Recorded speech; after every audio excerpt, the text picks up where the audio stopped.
അപ്പോൾ അച്ഛൻ സുഖമില്ലാതെ കിടപ്പാണ്, അത് കാരണം അച്ഛൻ അടിക്കില്ല. അപ്പോൾ ഞങ്ങൾ നാടകം കാണാനും എല്ലാം കൂടി അമ്മയും കുറച്ച് പേരെല്ലാം കൂടി പോയിരുന്നു നാടകം കാണാനായിട്ട്. അപ്പോൾ നാടകത്തിൻ്റെ ഇടയ്ക്ക് വന്ന് ഇൻ്റർവ്യൂലൊക്കെ വിടില്ലേ, അപ്പോൾ അമ്മയും ഞാനും കൂടി പുറകെ ആ മേക്കപ്പ് റൂമൊക്കെ ഉള്ള സ്ഥലത്ത് അവിടെ എന്നെ കൊണ്ടുപോയി. അവിടെ കൊണ്ടുപോയിട്ട് അപ്പോൾ അവിടുത്തെ മലയാളിയാണെന്ന് പറഞ്ഞു ആദ്യത്തെ ഭാര്യ പങ്കജവല്ലി. അപ്പോൾ അങ്ങേരോട് അമ്മ പറഞ്ഞു, ആ അമ്മയോട് പറഞ്ഞു, ഇങ്ങനെ എൻ്റെ മോളാണ്, ഇപ്പോൾ ഞങ്ങൾക്ക് കുറച്ച് പ്രശ്നങ്ങൾ. അമ്മ അവർ അങ്ങോട്ടും ഇങ്ങോട്ടും സംസാരിച്ചപ്പോൾ ഇവർ രണ്ടുപേരും ഒരേ നാട്ടുകാരാണ്, ഒരേ സ്ഥലത്തുള്ള ആൾക്കാരാണ്. അപ്പോൾ വളരെ അടുത്തവർ. അപ്പോൾ അമ്മ പറഞ്ഞു, ഞങ്ങൾക്ക് പ്രശ്നങ്ങളാണ്, ഈ കൊച്ചേ ഉള്ളോ, ഇതിനെ അഭിനയിക്കാൻ വിടുന്നുണ്ട് എനിക്ക് എന്നൊക്കെ പറഞ്ഞു. അപ്പോൾ വീട്ടിലൊക്കെ ഞാൻ ചുമ്മാ ഒക്കെ ഇങ്ങനെ പാട്ടൊക്കെ പാടി ഡാൻസൊക്കെ ചുമ്മാ അതൊക്കെ ചെയ്യും, ഈ റേഡിയോയിലുള്ളത് കൊണ്ടല്ല. അപ്പോൾ അമ്മയുടെ വിചാരം എനിക്ക് ഭയങ്കര ഇഷ്ടമെന്നാ. അപ്പോൾ അങ്ങനെ അവർ പറഞ്ഞു, അങ്ങനെയാണോ, അങ്ങനെയാണെങ്കിൽ ഞങ്ങൾ പോയിട്ട് ഞങ്ങൾ ഇങ്ങനെ അത് അവിടത്തേക്ക് വരാനായിട്ട് ചെന്നൈയിലോട്ട് വരാനായിട്ട് പറയാമെന്ന് പറഞ്ഞിട്ട് അയച്ചിരുന്നു. അപ്പോൾ അവർ നാടകമെല്ലാം കഴിഞ്ഞിട്ട് പോയി. അവിടെ പോയിട്ട് ഒരാഴ്ചക്കകം ഞങ്ങൾക്ക് അവിടെ നിന്ന് ടിക്കറ്റും വരാനുള്ള ഡേറ്റും ഇന്ന സ്ഥലത്ത് വരണം എന്നൊക്കെ പറഞ്ഞ് അവർ വിളിച്ചു പറഞ്ഞ് ടിക്കറ്റൊക്കെ അയച്ചിരുന്നു. അങ്ങനെയാണ് ഞങ്ങൾ മെഡ്രാസിൽ, ഞാനും എൻ്റെ അമ്മയും മാത്രമായിട്ട് മെഡ്രാസിൽ വരുന്നത്. അപ്പോൾ ഞങ്ങളുടെ വീട്ടിൽ കുറേ പിള്ളേരുണ്ടല്ലോ, അമ്മ എൻ്റെ കൂടെ നിൽക്കാനൊക്കില്ല. അപ്പോൾ എന്നെ വന്ന് SS രാജേന്ദ്രൻ്റെ പങ്കജവല്ലി ചേച്ചിയുടെ അടുത്ത് ആ അമ്മയുടെ അടുത്ത് എന്നെ വിട്ടിട്ട് കുറേ പിള്ളേരുടെ കൂടെ ഞാനൊരു കൊച്ചായിട്ട് അവിടെ നിന്നു. അപ്പോൾ അവർ ഒരു ഡ്രാമ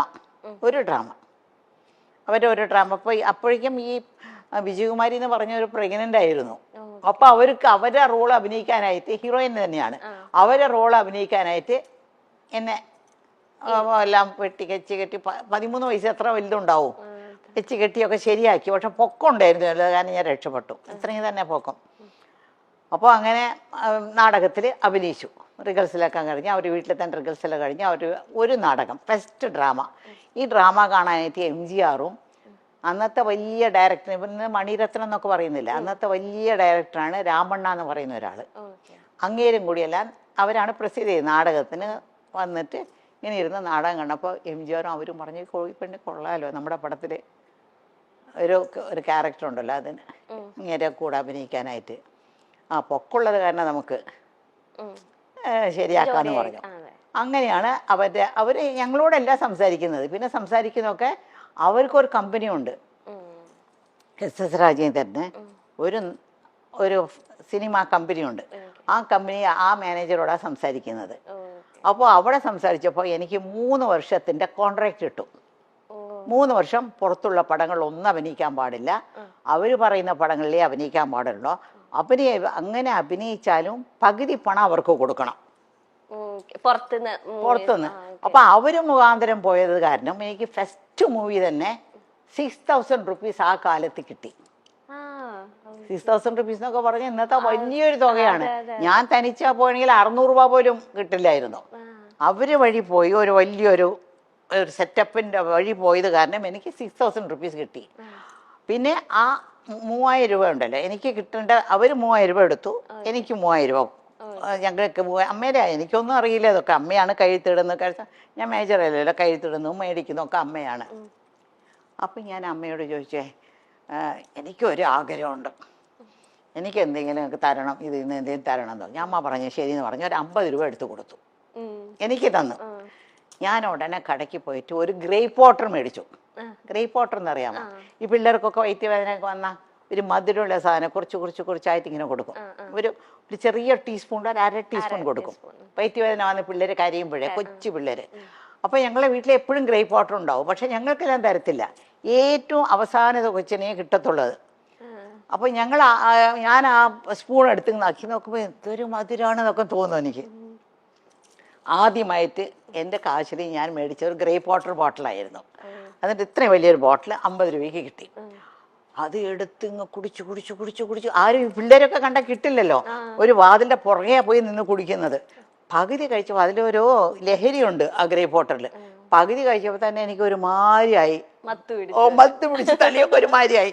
ഞാൻ പറഞ്ഞു അയ്യോ മതി എന്ന് വിചാരിച്ചിട്ട് പുറത്ത് വന്നിട്ട് ബാക്കിയുള്ളതെല്ലാം അവർക്കെല്ലാം കൊടുത്തു. അതാണ് എൻ്റെ ആദ്യത്തെ ശമ്പളത്തിൽ ഞാൻ ആദ്യം മേടിച്ച ഒരു സാധനം. എനിക്കൊന്നും ഇത് അമ്മ എവിടെയും പറയുന്നത് ഞാൻ കേട്ടിട്ടേ ഇപ്പം അമ്മ പറഞ്ഞു ചെന്നൈയിലേക്ക് അമ്മേനെ ആ ഒരു ചേച്ചിയുടെ അടുത്ത് ആക്കിയിട്ട് അമ്മ പോയി. അപ്പം 13 വയസ്സേ ഉള്ളൂ. അപ്പം അമ്മയ്ക്ക് ഇങ്ങനെ ഒറ്റപ്പെടല് ഇങ്ങനെ അനുഭവിച്ചു? ഒരു പുതിയ സ്ഥലം ഒറ്റപ്പെടല് അനുഭവിച്ചില്ല. കാരണം ഞാൻ പോയി താമസിക്കുന്നത് പങ്കുചക്കാര വീട്ടില്. അവിടെ അവർക്കും കുറേ പിള്ളേരുണ്ട്. ഇന്ന് വരെയ്ക്കും അവരൊക്കെ എൻ്റെ ഭയങ്കര ക്ലോസ് ആണ് അവരെല്ലാം. അവർ 4 ആമക്കളും ഒരു പെണ്ണും. പിന്നെ അവരുടെ ഫാമിലിയിൽ ഒരു ചാക്ക് അരി എന്ന് പറഞ്ഞാൽ അന്നൊക്കെ 100 കിലോ ആണ്. ആ ഒരു ചാക്ക് അരിയാണ് അവർ വീട്ടിൽ ദിവസം ഉണ്ടാക്കുന്നത്. അത്രയും പേര് അവരുടെ വീട്ടിലൊന്ന് ഊണ് കഴിക്കും. ആര് വന്നാലും പോയാലും അവർ വീട്ടിലും ഉണ്ടാവും. MGR പറഞ്ഞ് കേട്ടിട്ടില്ലേ? MGR വീട്ടിൽ ആര് പോയാലും ഊണ് കഴിച്ചിട്ടേ വിടുള്ളൂ. അതുപോലെ SS രാജേന്ദ്രൻ്റെ വീട്ടിൽ ആര് പോയാലും അവർ ഊണ് കഴിച്ചിട്ടേ പോകാവൂ. ഒരു ചാക്കരി. അപ്പൊ എത്ര പേരുണ്ടാവണം? അത് കാരണം ഒറ്റപ്പെടലേ ഇല്ല എനിക്ക്. കളിച്ചും ചിരിച്ചും ഒക്കെ അങ്ങനെ നടക്കും. അതിനിടയ്ക്കാണ് ഈ പാസം പടത്തിന് പോയി.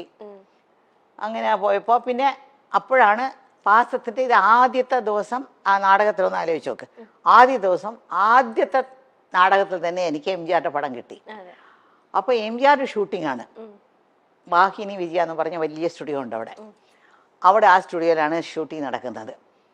അപ്പോൾ ഷൂട്ടിംഗ് നടക്കുമ്പോൾ ഞാൻ ആദ്യത്തെ ഷൂട്ടിംഗ് തന്നെ ഞാൻ വന്ന് വിളമ്പും, ചോറിങ്ങനെ വിളമ്പും. അതിൻ്റെ കാര്യം മറന്നുപോയി. അതായത് ആ ആദ്യത്തെ ഷൂട്ടിങ്ങിൽ തന്നെ അത് 2 ഭാഷയിലെടുക്കുന്നത്, തെലുങ്കിലും തമിഴിലും. ഇപ്പോൾ ഒക്കെ ഒരു പടം ഇപ്പോൾ മണിച്ചിത്രത്താഴ് എടുത്തുകൂടെ നല്ലതുപോലെ ഓടിയ പിന്നെയാണ് അവിടെ മുത്തു എന്ന് പറഞ്ഞെടുത്തത്. അത് വേറെ ദിവസം നല്ല ഓടിയ. അത് അന്നത്തെ അങ്ങനെയല്ല. NTR എന്ന് പറഞ്ഞാൽ അവിടുത്തെ ഏറ്റവും വലിയ തെലുങ്കിലെ ഹീറോ ആണ്. MGR ഇവിടെ തമിഴ്നാട്ടിലെ വലിയ ഹീറോ ആണ്. NTRന്റെ പേരായിട്ട് ശാരദ, നമ്മുടെ ശാരദയില്ലേ, ആ ശാരദയും ഞാൻ MGRന്റെ പേരായിട്ട്. ഇപ്പോൾ ആദ്യം ഒരു ഷോട്ട് ഞാൻ അഭിനയിച്ച് പോയിട്ട് കഴിഞ്ഞ പിന്നെ ഞാനും MGR വന്നിരിക്കും. ആ ലൈറ്റപ്പ് ഇങ്ങനെ 2 പേരും ആ ലൈറ്റപ്പിൽ തന്നെ അവർ 2 പേരും അഭിനയിക്കും. വേറെ ലൈറ്റപ്പോ വേറെ ദിവസമോ വേറെ സെറ്റല്ല. ആ സെയിം സെറ്റ് സെയിം ലൈറ്റപ്പിൽ ഓരോ ഷോട്ട് അങ്ങനെയാണ് എടുത്തോണ്ടിരുന്നത്. എൻ്റെ ആദ്യത്തെ ഷോട്ട് എന്ന് വെച്ചാൽ MGRക്ക് ഞാൻ ചോറിങ്ങനെ വിളമ്പി ഉടനെ അങ്ങേരെ ഒരു ചോറെടുത്ത് എൻ്റെ വായിൽ ഇങ്ങനെ വെച്ച് കൊടുക്കും. ഫസ്റ്റ് ഷോട്ട് അതാണ്. എൻ്റെ ജീവിതത്തിലെ ആദ്യത്തെ ഷോട്ടാണത്. അപ്പോൾ അത് അടുത്ത സെറ്റില് ഭാസ്കര മാസ്റ്റർ ഭാഗ്യജാതകം ഒരു പടം തുടങ്ങി. അപ്പോൾ സത്യ സാറും ഉണ്ട് അവിടെ. അപ്പോൾ ഭാസ്കര മാസ്റ്റർ സത്യ സാർ ഇവിടെ അടുത്ത സെറ്റിൽ ഒരു മലയാളി പെണ്ണ് അഭിനയിക്കുന്നുണ്ടെന്ന് പറഞ്ഞു. അതിന് തമിഴ് വരാതെ ഒരുപാട് പാടുപെടുന്നുണ്ട്. പക്ഷെ അങ്ങനെ പഠിപ്പിച്ചാണ് എടുത്തുകൊണ്ടിരിക്കുന്നത്. ആദ്യത്തെ ദിവസം അവർ 2 പേരും എൻ്റെ ഷൂട്ടിങ് കാണാൻ വന്നിട്ട് അവർക്ക് ഇഷ്ടപ്പെട്ടിട്ട് അവിടെ തന്നെ അമ്മയുണ്ടല്ലോ അവിടെ സംസാരിക്കാൻ, അമ്മയോട് സംസാരിച്ചിട്ട് ഇവിടെ ഒരു 5-6 ദിവസം ഷൂട്ടിംഗ് ഉണ്ടായിരുന്നു. ആ ഷൂട്ടിംഗ് കഴിഞ്ഞുകൊണ്ട് നേരെ ഞാൻ ഭാഗ്യജാതകം അഭിനയിക്കാൻ വന്നു. ഇത് ആദ്യം തുടങ്ങിയാലും റിലീസായത് ആദ്യം ഭാഗ്യജാതകമായിരുന്നു. ആക്ട് ചെയ്തത് തമിഴാണെങ്കിലും റിലീസ് ചെയ്തത് ഇതായിരുന്നു. അതായിരുന്നു. ഇപ്പത്തെ പോലത്തെ വെച്ചിട്ടുണ്ടെങ്കിൽ ഇപ്പൊന്ന് വെച്ചാൽ പക്ക ഷീറ്റ് ഇട്ട് ഇത്ര ദിവസം ഒരു പടം അല്ലെങ്കിൽ എല്ലാം ഓർഗനൈസിങ് ആദ്യം തന്നെ വിസിറ്റ് ചെയ്യും പ്ലേസ് എവിടെയൊക്കെ ഷൂട്ട് ചെയ്യേണ്ടത്. അമ്മയുടെ ഒക്കെ കാലത്തെന്ന് വെച്ചിട്ടുണ്ടെങ്കിൽ ഒരു ബിൽഡിങ് അല്ലെങ്കിൽ ഒരു സ്പേസ് എടുത്തിട്ട് 3 ഫ്ലോർസ് അത് 3 വീടായിട്ട് സെറ്റ് ചെയ്യുക. അപ്പൊ ഒരു ഫ്ലോറിൽ നിന്ന് അടുത്ത ഫ്ലോറിലേക്ക് പോകുന്നത് അടുത്ത പടമാണ്. ആ ഫ്ലോറിലല്ല, ഈ സ്റ്റുഡിയോ അടുത്ത സ്റ്റുഡിയോ അല്ല, ഈ ഫ്ലോറിൽ നിന്ന് വേറെ ഫ്ലോർ, അവിടെ നടന്ന് കുറച്ച് അങ്ങോട്ട് പോകണം. ഒരു AVM സ്റ്റുഡിയോ എന്ന് പറഞ്ഞാൽ 40 ഏക്കറിലാണ് AVM സ്റ്റുഡിയോ ഉള്ളത്. മനസ്സിലായോ? അപ്പോൾ ആ AVM സ്റ്റുഡിയോയില് ഒരു 10-30 സെറ്റുകളുണ്ട് അവിടെ, ഫ്ലോറുകളുണ്ട്. അപ്പൊ ഈ ഫ്ലോറിൽ നിന്ന് നടന്ന് ഇപ്പൊ നിങ്ങളുടെ ഇവിടെ നിന്ന് ഇറങ്ങിയില്ലേ, അടുത്ത ഫ്ലോറിലേക്ക് പോകണം. അവിടെയാണ് തെലുങ്ക്, തമിഴ്, കന്നഡം, ഹിന്ദി എല്ലാ പടങ്ങളുടെ ഷൂട്ടിങ്ങിന് മാറി എല്ലാവരും മാറി എടുക്കും. അത് എങ്ങനെ അമ്മയ്ക്ക് അത് പറ്റുന്നു? ഞാൻ അമ്മ പറയുമ്പോ അത് ഭയങ്കര അത്ഭുതത്തോടെ, കാരണം ഒരു ക്യാരക്ടർ അല്ലല്ലോ അടുത്ത പടത്തിൽ, അത് വേറെ കോസ്റ്റ്യൂം ഇട്ടിട്ട് അതെങ്ങനെ ഉൾക്കൊള്ളാൻ പറ്റുന്നത്? പെട്ടെന്ന് കുറച്ചു നാളായപ്പോ നമുക്ക് അങ്ങ് പരിചയമായി. എനിക്ക് അതൊരു വലിയ ഒരു പാടായിട്ടൊന്നും തോന്നിയിട്ടില്ല, കഷ്ടമായിട്ടൊന്നും തോന്നിയിട്ടില്ല. അങ്ങനെ കാലത്ത് അന്നൊക്കെ ഞങ്ങളുടെ അടുത്ത് കോൾ ഷീറ്റ് മേടിക്കുന്നത് ഇപ്പൊക്കെ ഒരു പടത്തിനാണ് കോൾ ഷീറ്റ്. 40 ദിവസം കോൾ ഷീറ്റ് കൊടുത്താൽ ആ പടം തീർക്കാം. പക്ഷെ അങ്ങനെയല്ല, അവിടെ എല്ലാം ചെന്നൈയിലും അടുത്തടുത്തടുത്ത സ്റ്റുഡിയോ ആയതുകൊണ്ട് ഒരു പടത്തിന് ദിവസവും 7 to 1, അതായത് കാലത്ത് 7 മണി മുതൽ 1 മണി വരെയും കോൾ ഷീറ്റ് കൊടുക്കും. കോൾ ഷീറ്റ് കൊടുത്താൽ ആ ഒരു 10-15 ദിവസം കൊണ്ട് ആ പടം തീർക്കും. അല്ലെങ്കിൽ അടുത്ത മാസം ഷെഡ്യൂൾ കൊടുക്കും. അത് കഴിഞ്ഞാൽ പിന്നെ ഉച്ചയ്ക്ക് 2 to 9 ഒന്നുണ്ട്, 2 മണി മുതൽ 9 മണി വരെയും ഷൂട്ടിംഗ് ഉണ്ട്. അങ്ങനെ ഒരു പടത്തിന് കൊടുക്കും. അത് ഒരു 10-15 ദിവസം കൊടുക്കും. പിന്നെ രാത്രി 10 to 2 എന്ന് പറഞ്ഞൊരു ഷൂട്ടിംഗ് ഉണ്ട്, 10 to 2. അത് വരയ്ക്കും. ചില തീർക്കാൻ പോകുന്ന പടങ്ങളുണ്ട്, അപ്പം 10 to 5 വർക്ക് ചെയ്യും. അപ്പോൾ ഇത് 3 കഴിഞ്ഞിട്ട് ഞാൻ മേക്കപ്പ് റൂമിൽ പോയി ഇങ്ങനെ പല്ലൊക്കെ തേച്ചിട്ട് വേറെ കോസ്റ്റ്യൂം ഇട്ടിട്ടാണ് പോകുന്നത്. അടുത്ത ഇത് തന്നെ പിറ്റേ ദിവസം 7 to 1 പോകുന്നത്. അപ്പൊ ഒരു ദിവസം മൊത്തം 4 പടമൊക്കെ അഭിനയിച്ചിട്ടുണ്ട്. ഒരു ദിവസം 4 പടം.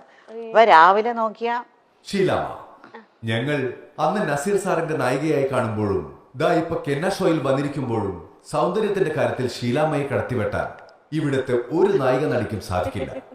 എന്താണ് ഷീലാമ്മയുടെ ഈ സൗന്ദര്യ രഹസ്യം? അയ്യോ, ഇതെന്തോന്നാ ചോദ്യം? ഇത് എല്ലാ നടികളോടും നിങ്ങൾ ചോദിക്കുന്ന ചോദ്യമല്ലേ? വേറെ പുതിയതായിട്ട് വല്ലതും ചോദിക്കൂ.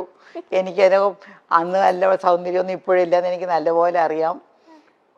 ഓർഡിനറി ഒരു സ്ത്രീ, ഈ പ്രായത്തിന് ഒത്ത ഒരു സ്ത്രീ ആയിട്ട് ഞാൻ എന്നെ കാണുന്നുള്ളൂ. പക്ഷെ ഞാൻ ആദ്യമായിട്ടാണ് ഷീലാമ്മനെ നേരിട്ട് കാണുന്നത്. ഞാനിങ്ങനെ ഇന്റർവ്യൂസ് അല്ലെങ്കിൽ നമ്മൾ ടിവിയിലൂടെ മൊബൈൽ ഫോൺസിലൂടെ ഒക്കെ ആണല്ലോ ഇന്റർവ്യൂസ് ഒക്കെ കണ്ടിട്ടുള്ളൂ. അപ്പം ഞാനപ്പോ ഓർക്കാം, അമ്മ ഇപ്പൊ നല്ല സുന്ദരമായിട്ടിരിക്കും, അപ്പൊ ആ കാലത്ത് എന്ത് ഭംഗിയായിരിക്കും. നമുക്ക് ആ കാലത്തിൽ അമ്മേനെ നേരിട്ട് കാണാനൊന്നും സാധിച്ചിട്ടില്ലല്ലോ, അപ്പൊ എന്ത് ഭംഗിയായിരിക്കും എന്ന് ഞാനിങ്ങനെ ആലോചിക്കുകയായിരുന്നു. അമ്മ എന്തെങ്കിലും ഡയറ്റോ അങ്ങനെ എന്തെങ്കിലുമൊക്കെ ഫോളോ ചെയ്യുന്നുണ്ട് ഇപ്പം? അതെ, ഞാൻ പറയട്ടെ, സിനിമയിൽ വന്ന് 10-20 കൊല്ലം കഴിഞ്ഞിട്ടാണ് ഞാൻ അഭിനയം നിർത്തിയിട്ട് ഞാൻ ഊട്ടിയിൽ പോയി പിന്നെ മകന് വേണ്ടി പോയത്. ഈ 10-20 കൊല്ലം വരയ്ക്കും ഞാൻ അഭിനയിച്ചുകൊണ്ടിരുന്ന കാലം വരയ്ക്കും ഫേഷ്യൽ എന്ന് പറയുന്ന സാധനം എനിക്ക് അറിയില്ല. അറിഞ്ഞെങ്കിൽ ചെയ്തേനെ. അന്നൊന്നും ഇല്ല, ഫേഷ്യലൊന്നും ഇല്ല. ഇപ്പൊ ഫേഷ്യൽ ചെയ്താൽ ഭംഗി വരും, ഫേഷ്യൽ ചെയ്താൽ അത് വരും പറഞ്ഞാൽ അതൊക്കെ ചുമ്മാ ഒരു ഫ്രഷ്നെസ് കിട്ടും. ഫേഷ്യൽ ചെയ്ത ഒരു ഫ്രഷ് ആയിരിക്കും.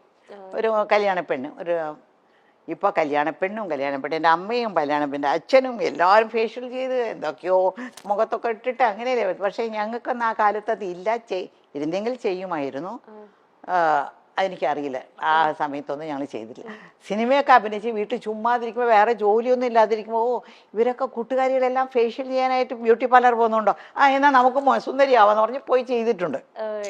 വീട്ടിലത്തെ പൊടിക്കൈകളൊക്കെ അമ്മ ട്രൈ ചെയ്യാറുണ്ട്? മഞ്ഞള്, നമ്മളൊക്കെ ചേർന്ന് മഞ്ഞൾ അരച്ച് കടലമാവ് ഇടും, അങ്ങനെ അതൊന്നും ഞാൻ ചെയ്യാം. അതൊന്നും എന്നെ കൊണ്ട് വയ്യ. അത്രയും ക്ഷമയൊന്നും എനിക്കില്ല.